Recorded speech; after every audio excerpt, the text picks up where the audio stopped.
Buenas noches, mucha atención. Acaba de ser aprobada la reforma pensional en el Congreso. Se aprobó una proposición para acoger el texto de la reforma pensional que ya había sido aprobado en el Senado de la República. Hubo una votación de 86 votos por el sí y no de 32. El presidente de Colombia, Gustavo Petro, se acerca a la mitad de su mandato en medio de mucha turbulencia política. La más reciente de las controversias es la apresurada aprobación de una reforma pensional en el Congreso que no fue sometida a una discusión en la Cámara de Representantes y por ende, según observadores, viola los trámites legislativos. Esto se da en el marco de otro gran escándalo que enfrenta el gobierno. Se trata del esquema de corrupción en una entidad del Estado que se encarga de prevenir y atender desastres naturales. Les estoy hablando de la Unidad Nacional de Gestión del Riesgo de Desastres. Esta entidad, una entidad del Estado, está en el centro de la tormenta tras la denuncia de malversación de unos 12 millones de dólares en la compra de camiones para llevar agua potable al departamento de La Guajira, al norte del país. Estos contratos se firmaron durante la gestión del exdirector de esa unidad, Olmedo López, quien ahora ha tenido que comparecer ante la justicia por estos supuestos desvíos de dinero. Quien era su subdirector de la entidad, Sneider Pinilla, indicó que con ese dinero se pagaron sobornos a congresistas a cambio de impulsar reformas del presidente Petro. Todo esto está en manos de la justicia y sabemos que la presunción de inocencia prevalece en cualquier democracia, pero las acusaciones son gravísimas y de confirmarse estos señalamientos, la situación sería, valga la redundancia, otro verdadero desastre. Para agregarle más leña al fuego, los colombianos están a la expectativa de una eventual asamblea constituyente que quiere impulsar el gobierno de Gustavo Petro, algo que el propio mandatario se comprometió a no hacer durante sus 2 campañas presidenciales. Para hablar de este ambiente caldeado que vive Colombia, nos acompañan 2 mujeres. Ellas son 2 senadoras que están a orillas opuestas del espectro político. Así que les quiero presentar a la senadora María Fernanda Cabal, una de las representantes más votadas del Partido Centro Democrático, y también está con nosotros la senadora Clara López. Ella representa a la coalición de gobierno, el Pacto Histórico. Pero antes de hablar con ellas, quiero invitarlos a que se suscriban a mi canal, @PatriciaYaniotVideo. Seguimos creciendo y esto es gracias al apoyo de todos ustedes. Los que no se han suscrito pueden hacerlo dándole clic a la palabra suscribirse y ya quedan conectados a mi canal. Así que gracias, muchas gracias de verdad por el apoyo para que ¿Qué pasó con lo que pasó? Siga creciendo. Comenzamos.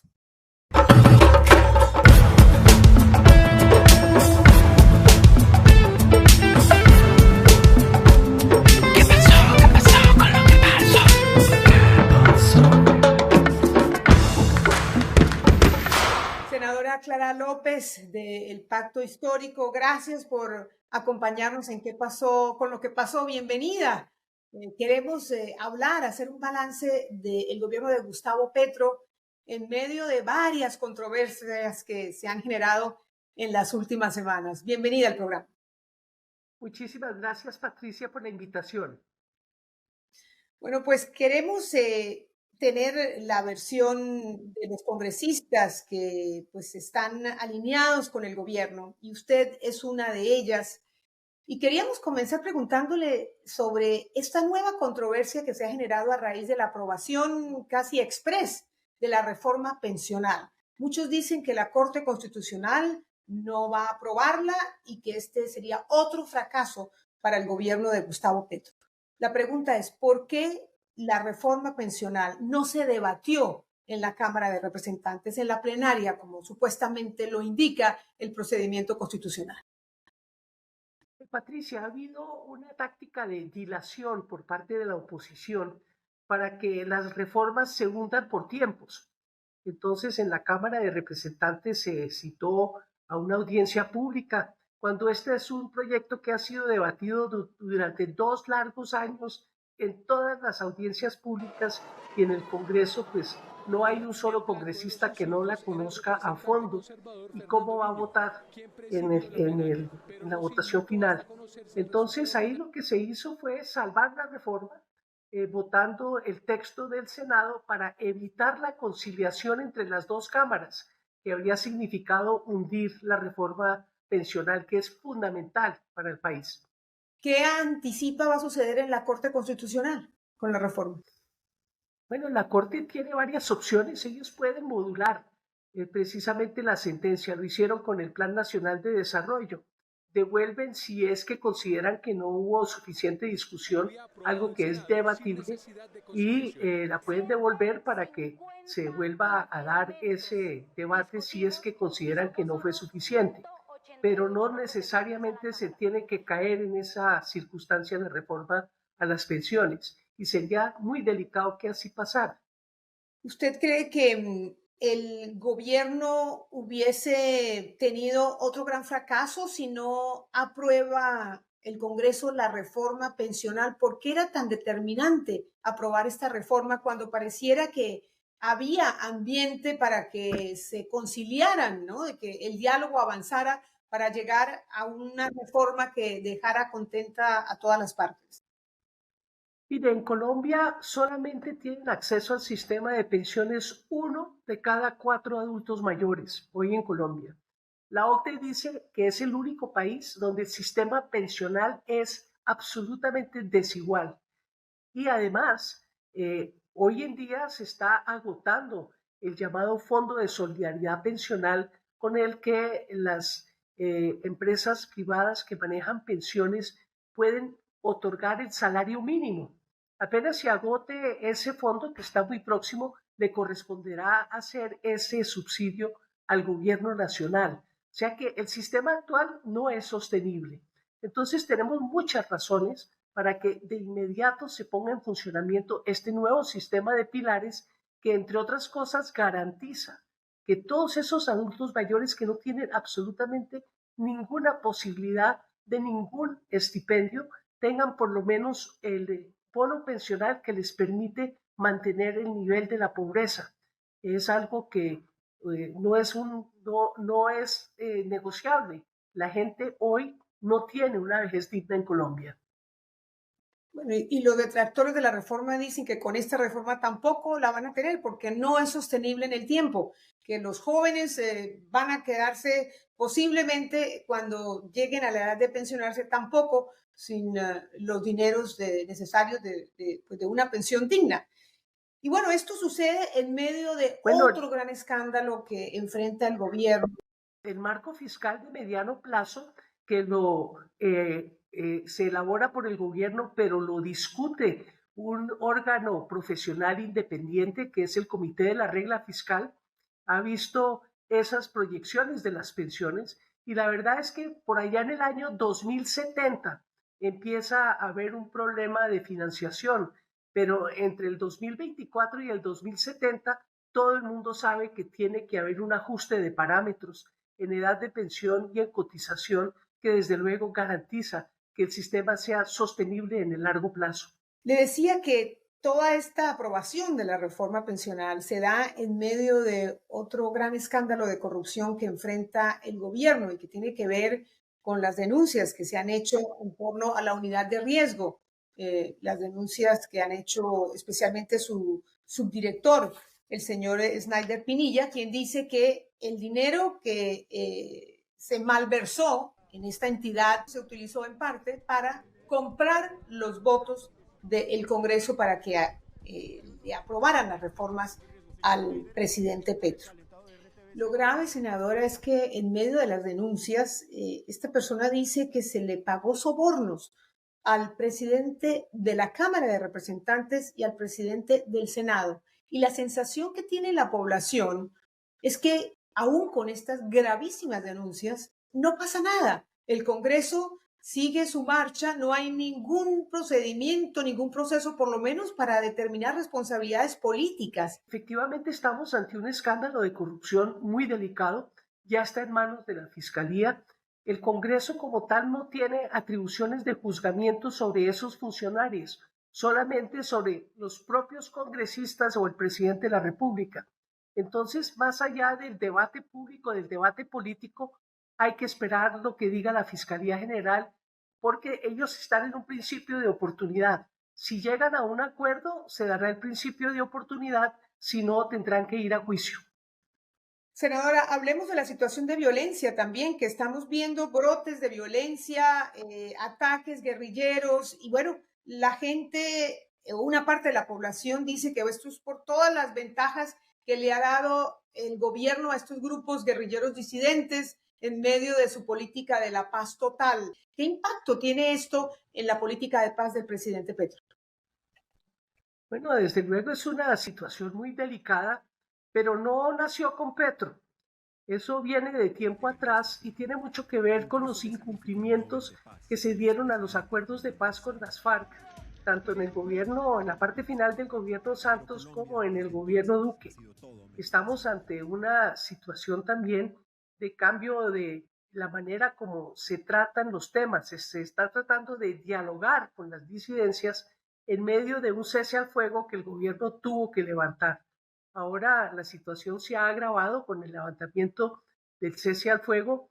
Hay combates, hay respuesta militar muy fuerte y la preocupación nuestra es por la población civil, desde luego.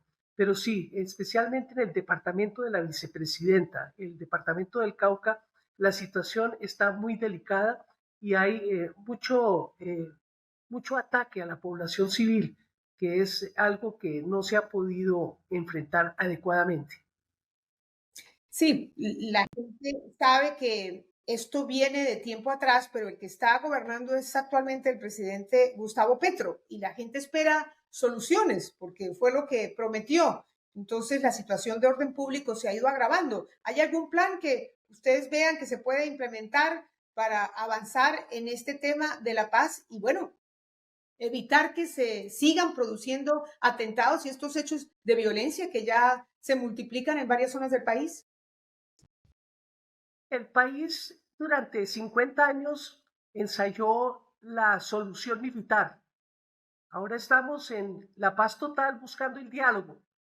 Una combinación de los dos es lo que está aplicando el gobierno en este momento y esperamos que ojalá eso dé resultados. El tema del el poder constituyente al que hace alusión el presidente Gustavo Petro. Primero habló de una eventual asamblea constituyente y después pasó a mencionar el poder constituyente. ¿Qué es lo que busca el presidente Petro con el poder constituyente? ¿Cómo se va a hacer efectivo ese poder? ¿Cuál es el plan concreto que tiene en mente? El plan concreto es concientizar a la gente. En el pacto histórico con las centrales obreras, las organizaciones sociales, la minga social e indígena, hemos convocado una gran asamblea nacional para los días 18 y 19 de julio, a la que asistirán unos 10.000, nuestros 10.000 principales líderes de todo el país.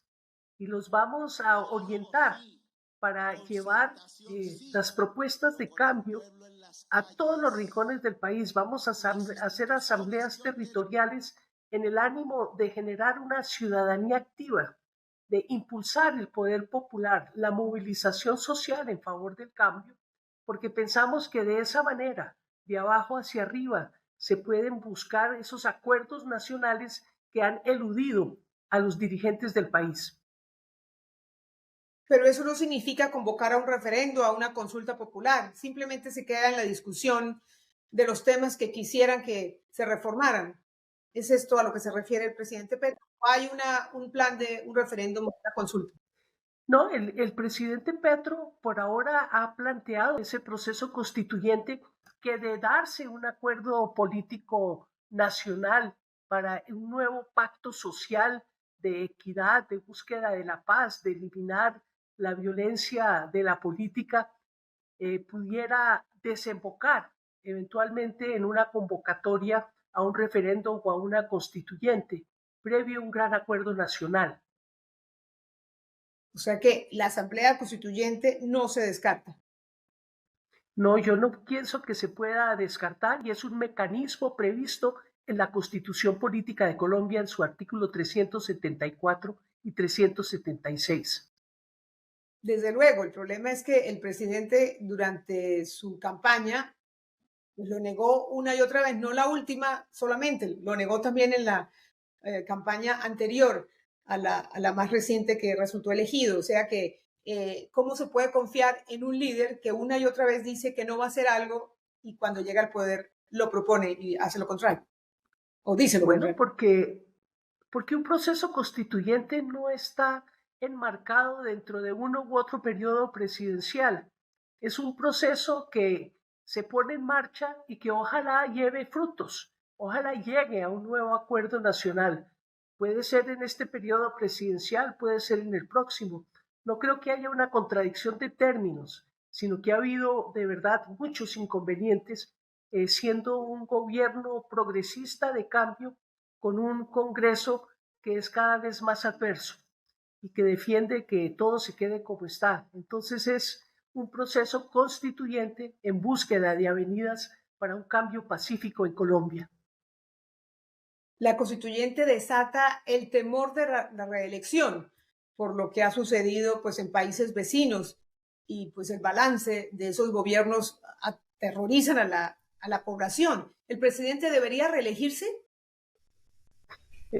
Yo pienso que no, lo que tiene que reelegirse son los proyectos políticos y no solo en los países vecinos. Aquí el expresidente Álvaro Uribe hizo una reforma constitucional para reelegirse no solamente una, sino dos veces. La segunda vez la declaró inconstitucional la Corte. Somos un país de leyes, somos un país de una tradición democrática que esperamos continúe, pero obviamente nosotros estamos presionando que se haga cambio dentro de esa institucionalidad democrática.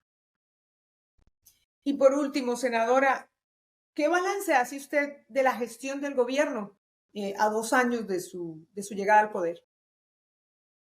Bueno, es una gestión agridulce. Ha habido avances en muchas cosas, pero hay, como dicen normalmente, desafíos muy grandes. Los avances están, por ejemplo, en que se ha llegado a acuerdos de que se necesita una reforma agraria. Eso no existía en Colombia y el gobierno avanza en su plan de desarrollo adquiriendo tierras para poder repartir entre los campesinos pobres, no al ritmo que se quisiera. Hemos logrado un plan de desarrollo que da un viraje en el modelo de desarrollo, buscando priorizar la economía popular, buscando presionar el desarrollo de los territorios y de las poblaciones olvidadas.